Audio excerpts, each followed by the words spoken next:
মান্তু শোনা যে না বলে দিলে চলবে না।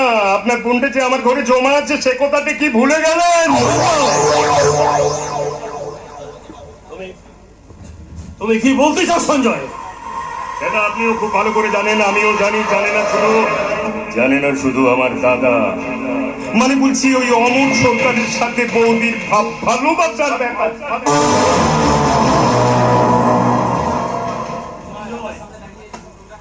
আমার সামনে দাঁড়িয়ে এইসব নোংরা কথা বলতে তোমার লজ্জা করছে না?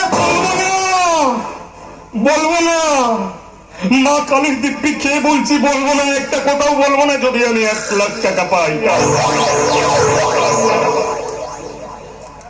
বললেও কিছু যায় আসে না, তার কারণ বিয়ের আগে দেবযানীর সঙ্গে আমার একটু ভালোবাসার ব্যাপারটা ছিল, কিন্তু এখন আর ওদের মধ্যে কোনো যোগাযোগ নেই।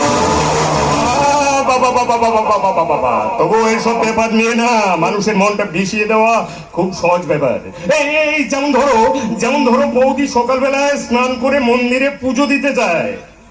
আমি যদি দাদার কানে 20 মন্ত্র ঢেলে দিই যে বৌদি অমর সরকারের সাথে সিনেমা দেখতে গেছে, আরে বাবা 20-50 টাকা খরচা করলে না 2-1 সাক্ষী প্রমাণও জোগাড় করে দেব। তারা বলবে যে আমরা নিজের চোখে দেখেছি বৌদি অমর সরকারের গলা জড়িয়ে ধরে গাইছে, তুই কে আমার মন্তু শোনা।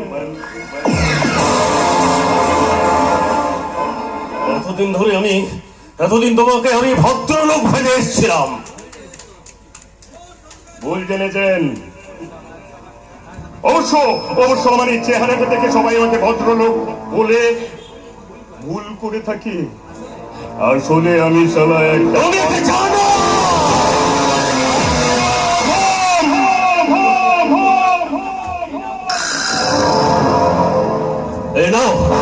তোমার টাকা। ওই সন্দীপের কানে এই দেবযানীর এইসব খবর যেন কেউ কোনোদিন না। কি করে জানবে? এই মন্তু সোনা দিয়ে তো আমার মুখটাকে সেলাই করে দিলেন। তবে কিচ্ছু ভাববেন না, ওই বছরে 2-1 বার আপনাদের সামনে এসে হাত পাতবো, বেকারের মতো নয়, সারা মন্তু সোনার মতো।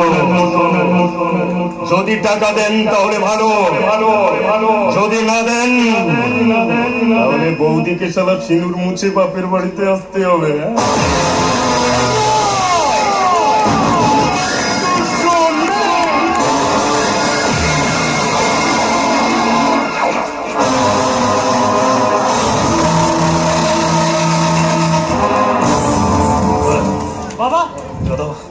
এটা তুমি কি করলে বাবা?